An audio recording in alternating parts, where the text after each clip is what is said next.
Salam. Heç düşündünüzmü, həyata balıq kimi başlayıb, sonra tamamilə başqa bir canlıya, yəni quruda yaşayan bir məxluqa çevrilmək necə bir hissdir? Yox, bu fantastik filmdən bir səhnə deyil. Bu, elə amfibilərin gündəlik reallığıdır. Gəlin bugün bu heyrətamiz iki dünyalıların sirlərinə birlikdə səyahət edək.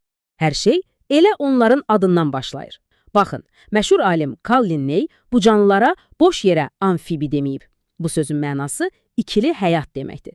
Və bu iki kəlmə əslində onların bütün varlığını, bütün hekayəsini mükəmməl şəkildə ifadə edir. Təxminən 2800 növ. Bəlkə də ilk baxışdan çox böyük bir rəqəm kimi səslənmir, elədir? Amma bir düşünün, bu o deməkdir ki, təbiət 2800 fərqli yolla həm suda, həm də quruda yaşamağın bir yolunu tapıb. Hər biri sanki təkamülün bir şahəsəridir. Yaxşı, bəs bu ikili həyat deyirik, bu nə deməkdir əslində? Yəni, bir canlının eyni zamanda iki dünyaya aid olması necə mümkündür? Bu, onların həyatına, hətta bədənlərinə necə təsir edir? Gəlin elə bu sualların cavabını axtaraq. Deməli, hər şey suda başlayır. Onlar həyatı balığa bənzəyən kiçik bir sürfə kimi salam deyirlər. Amma bu, hekayənin sadəcə başlanğıcıdır. Sonra möcüzə baş verir. Onlar tamamilə dəyişir, başqa bir formaya keçir və quruda yaşamağa hazır olurlar. Bu, həqiqətən də təbiətin ən dramatik tamaşalarından biridir. İndi isə gəlin bir anlıq zamanda geriyə, çox geriyə gedək. Yerdəki həyatın dönüş nöqtələrindən birinə. Çünki bilirsiniz, amfibiyalar təkcə maraqlı heyvanlar deyil. Onlar həm də əsl pionerlərdir, cəsur kəşfiyyatçılardır. Baxın, bu cümlənin altını cızmaq lazımdır. Onlar qurunu fəth edən ilk onurğalılar olublar. Yəni, sudakı həyatdan quruya o böyük sıçrayışı edən ilk cəsurlar onlardır. Onlar olmasaydı, bəlkə də bugün nə sürünəllər, nə quşlar, nə məməllər, hətta biz də olmazdıq. Bu, sözün əsl mənasında bir təkamül inqilabı idi. Yaxşı, bəs bu qədər böyük bir addımı necə atdılar? Təbiət onları bu yeni dünyaya əlboş göndərməmişdi əlbəttə. Onlara xüsusi bir alətlər dəsti vermişdi. Məsələn, qurumağın qarşısını alan selikli, nəmli bir dəri. Həm ağciyərlə, həm də dəri ilə nəfəs almaq bacarığı və əlbəttə ki, quruda hərəkət etmək üçün 5 barmaqlı yeni ətraflar. Amma bu dəyişiklik təkcə xarici görünüşdə deyildi. Onların bütün bədəni, daxili sistemləri yenidən dizayn olunurdu. Və bu zaman onurğalılar aləmində bir çox ilk yaşandı. Məsələn, İlk dəfə onlarda 2 qan dövranı sistemi yarandı. İlk dəfə havadakı səs titrəyişlərini eşitmək üçün orta qulaq əmələ gəldi və ya gözləri qurumaqdan və zibildən qoruyan göz qapaqları. Bunların hamısı bir ilk idi. Deməli, amfibiyalar qurunu fəth edən ilk onurğalılardı. Bəs onların bədəni bu iki fərqli dünyaya necə uyğunlaşıb? Gəlin, bir növ onların bioloji mühəndisliyinə daha yaxından nəzər salaq. Məsələn, gəlin tənəffüsə baxaq. Bu, həqiqətən də heyrətamizdir. Həyata başlayanda, yəni çömçə quyruq olanda, eyni ilə balıqlar kimi gəlsəmələri ilə suda nəfəs alırlar. Amma böyüdükcə, qurbağaya çevrildikcə, ağciyərləri yaranır və hava ilə nəfəs almağa başlayırlar. Və ən maraqlısı nədir bilirsiniz?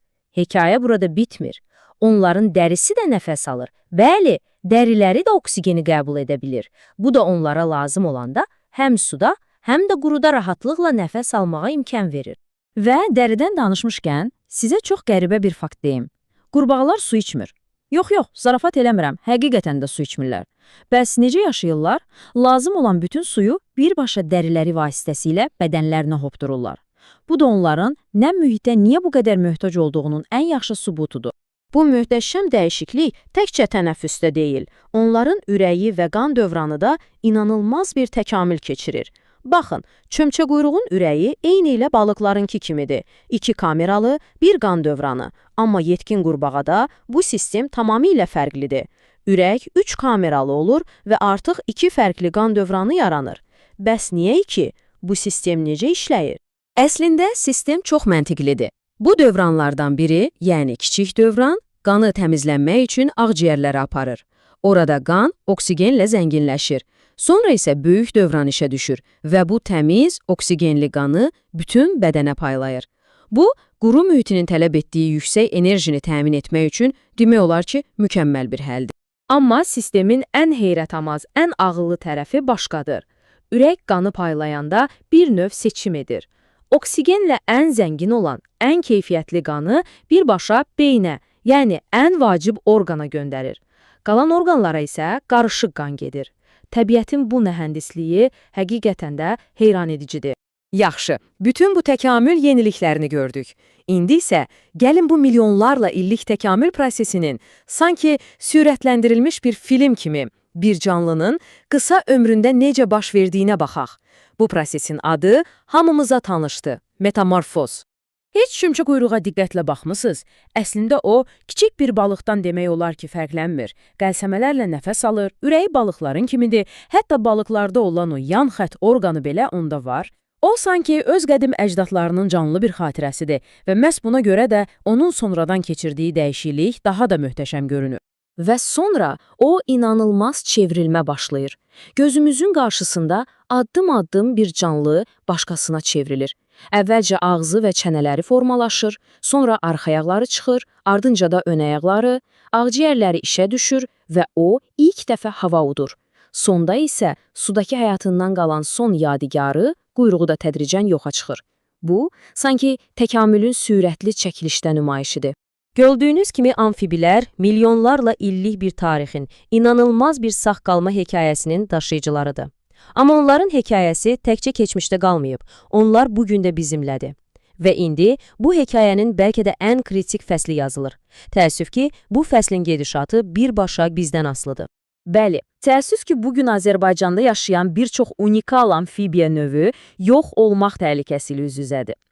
Adi quru qurbağası, sarımsağı illi qurbağa, Qafqaz xaçlıcası, adi və Karelin tritonu.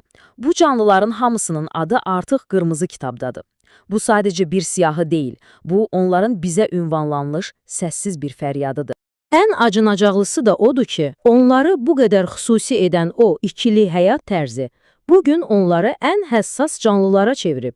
Bir düşünün, onların yaşamaq üçün həm təmiz suya, həm də sağlam quru mühitinə ehtiyacı var. Bu dünyalardan biri zərər görəndə, məsələn, su çirklənəndə və ya quru sahələr dağıdılanda, onların sığınacaq başqa bir yeri qalmır. Bütün bu hekayədən sonra insan düşünür, qısa bir ömür içində bütün bir təkamül tarixini təkrarlayan bu canlılar bizə nə öyrədə bilər? Onların hekayəsi bəlkə də dəyişikliyə və uyğunlaşmağa dair ən böyük dərsdir. Onlar milyonlarla ildir ki, ən çətin şərtlərə uyğunlaşaraq sağ qalmağı bacarıblar. Bəs biz, onların dünyasını bu qədər sürətlə dəyişən bizlər, onların bu hekayəsindən bir dərs çıxara biləcəyikmi?